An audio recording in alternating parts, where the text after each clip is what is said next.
এবার পৃথিবীর এক প্রান্ত থেকে অন্য প্রান্তে ধ্বংসলীলা চালাতে সক্ষম এক দানবীয় অস্ত্র সামনে আনল রাশিয়া।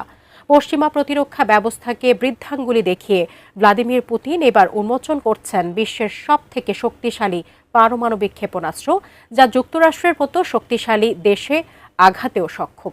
কিন্তু কি সেই ভয়ঙ্কর পারমাণবিক ক্ষেপণাস্ত্র? আরও জানাচ্ছেন সাদিয়া সিদ্দিকা। কল্পনা করুন এমন এক ক্ষেপণাস্ত্র যেটি নাকি পৌঁছে যেতে পারে পৃথিবীর যে কোনো প্রান্তে, ফুরায় না জ্বালানি, ফাঁকি দিতে পারে প্রতিপক্ষের আকাশ প্রতিরক্ষা ব্যবস্থা, চলার পথে ছড়িয়ে দিতে পারে অদৃশ্য তেজস্ক্রিয়তার ছায়া। আর সেই ভয়ঙ্কর অস্ত্রের মালিক রুশ প্রেসিডেন্ট ভ্লাদিমির পুতিন। পশ্চিমা বিশ্বের একাংশ যাকে তকমা দিয়েছে ফ্লাইং বা উড়ন্ত চেরনোবিল হিসেবে, আর ন্যাটো একে চিহ্নিত করেছে SSC-X9 স্কাইফল নামে।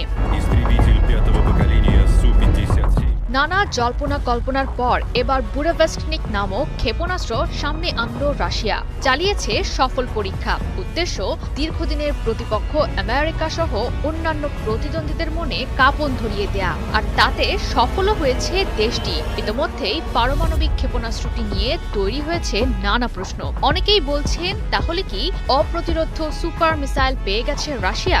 9M730 বুরেভেস্টনিকের আঘাতেই কি যুদ্ধবাজ ট্রাম্পের বিশ্বজয়ের দিবা স্বপ্ন ভাঙাবেন ঠান্ডা মাথার পুতিন?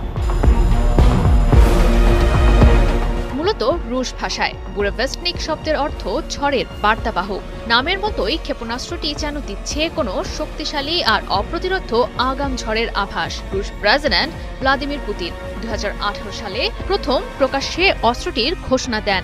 দাবি করেন ক্ষেপণাস্ত্রটি কার্যত সীমাহীন, প্রচলিত প্রতিরক্ষা ব্যবস্থা ভেদ করে জোরালো আঘাত হানতে পারে হাজার হাজার কিলোমিটার দূরের কাঙ্ক্ষিত লক্ষ্যবস্তুতে। উড্ডয়নের পথে জ্বালানি শেষ হলেও নেই চিন্তার কোনো কারণ। মিসাইলটির সঙ্গে একটি ছোট পারমাণবিক রিঅ্যাক্টর ইঞ্জিন থাকায় দীর্ঘ সময় থাকতে পারে আকাশপথে। যদিও পশ্চিমা বিশ্লেষকদের অনেকেরই ধারণা ক্ষেপণাস্ত্রটির কার্যকর পাল্লা হতে পারে 20,000 কিলোমিটার বা তারও বেশি।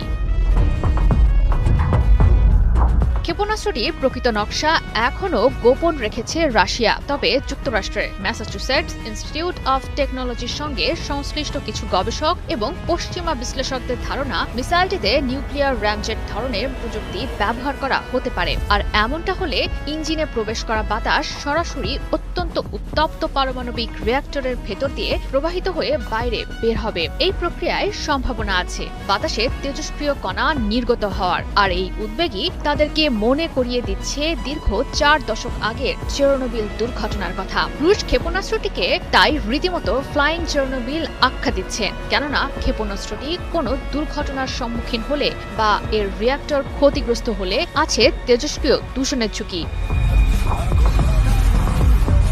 মূলত বুরেভেস্টনিককে ভবিষ্যতের কৌশলগত অস্ত্র হিসেবে তুলে ধরেছে রাশিয়া। জানান দিয়েছে পশ্চিমা নিষেধাজ্ঞা আর যুদ্ধের চাপের মধ্যেও নতুন প্রজন্মের কৌশলগত অস্ত্র তৈরিতে সক্ষম দেশটি। আগের তুলনায় রাশিয়ার পারমাণবিক প্রতিরোধ ব্যবস্থা হয়ে উঠেছে আরও জটিল, যা যে কোনো মুহূর্তে অকার্যকর করে দিতে পারে প্রতিপক্ষের প্রচলিত প্রতিরক্ষা ব্যবস্থা।